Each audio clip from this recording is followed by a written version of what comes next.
Okay, there's a car coming. Oh no. Bado ile skimo huko chini. So kabisa ukitupa iende huko yeye. Haiwezi, ndio. No, it's going really fast, like it's going down. Lakini inategemea kiwa kama mtungi ya 20 liters na uweke kwa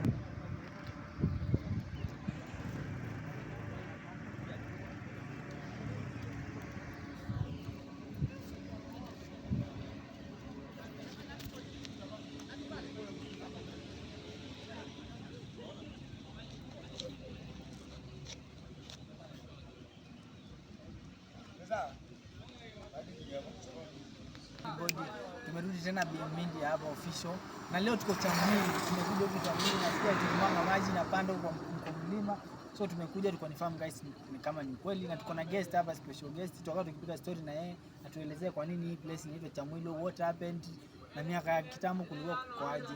So welcome sana, hebu tuambie hii place inaitwa Chamwili, hiyo jina ilitoka wapi? Karibuni sana. Majina yangu kamili naitwa Alphonse. Mimi ni mzaliwa hii place inaitwa Chamwili. Sasa hiyo jina Chamwili hapa unaona hivi ndio kuteremka na hivi ndio kupanda. Hapo kimwaga maji baada ya teremka wangu inapanda.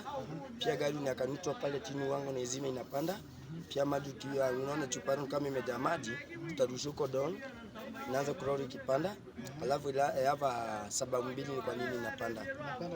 Kuna sayansi na traditional. Tujue jina Chamwili lilitoka wapi. Kuacha kwanza nianze mwenye alidiscover hii area. Na huyu discover alikuwa first contractor. Mwenye aliweka barabara ya kwanza haikuwa ya lami, ilikuwa ile ya Maram. When alipewa job ya lami alitoka Machakos akisafiri na tatu ya Matujo tukagundo Tala, this Kagundo road.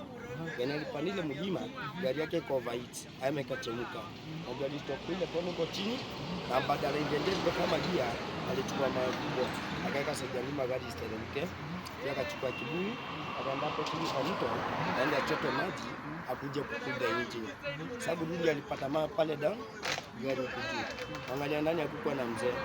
Na ile maji alikuwa na kokarentieta. Sipo nini na display chini. Bado ako nini napanda. Alikuwa mzungu. Alikuwa anaitwa John Morton. Ilikuwa since 1946. 1946? Yeah. No, Joronja kwanza venya visit area walipita ile machine ya kudri boho.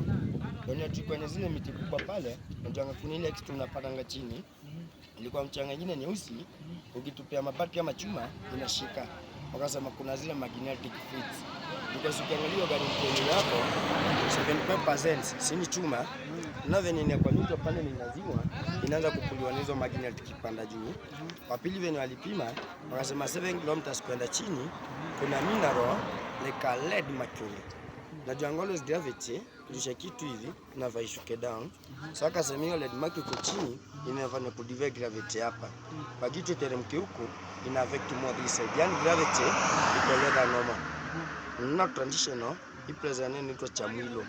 Na Chamwili hao walikuwa mapacha wawili, True and then twins. Mmoja alikuwa anaitwa Chalo, ule mwingine Mwilo. Yani alikuwa mapacha, Chalo alikuwa amejenga boma yake side ya chini huko, na yule side nyingine ya juu chini.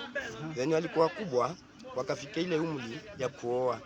Yani walitafuta bibi, walioa mmoja akiwa wawili. Yani walimuoa, Walioa bibi mmoja wakiwa mapacha. Wenye walimuoa wakasikizana ndio mapacha kuna kusumbuana. Tunajua mapacha wanapendana. Bibi atakuwa kikawani kikatana na miawani wiki kwa Mwilo. Wenye alikamnyaka bibi akapata mimba akajifungua mtoto wa kiume. Ndio chanzo kwa nasema mtoto ni wake naye Mwilo wa wakaanza kufuta yule mtoto. Huyo ndio ni Kikamba, baba mtoto ndiye anavaita mtoto wake jina. Na mama akamwambia ndio najua mtoto ni wa Chalo ama ni wa Mwilo. Kwanza ndio atamtafutia jina, hakumta jina Mkamba. Ndio mta jina Mkamba, Chalo na Mwilo angembishana mbali. Alimwita jina Mkikuyu Kamau. Akakaa akabarikiwa na msichana, na msichana mama akamwita jina Mwende. Si unajua Mwende ni Kikambe the loved one.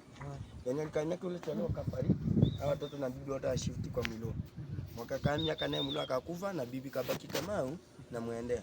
Sasa to hivyo ni aliland yote wakaenda kubiland nyingine na huko Kenya. Sasa wazee wa zamani hapa ni wanasemanga ile split Chalo mwenye alizikuwa huko chini na Mwilo juu hata tangu leo iko wanavuta yule bibi. Lakini Mwilo hapana kwa Chalo. Kila kitu kirusha kwa Chalo, watu wengi nienda kwa Mwilo. Kwa hivyo sisi tunaamini hao watoto walikuwa wa Mwilo, si wa Chalo chini. Mwilo alikuwa na perform, Chalo alikuwa na perform. Karibuni. Guys, mmesikia Chalo na Mwilo venye ilikuwa hiyo story, na tuko hapa live kabisa. Mmeona hata nyinyi maji huko tunamwanga, maji inapanda huko. So follow, subscribe, like and comment. Official.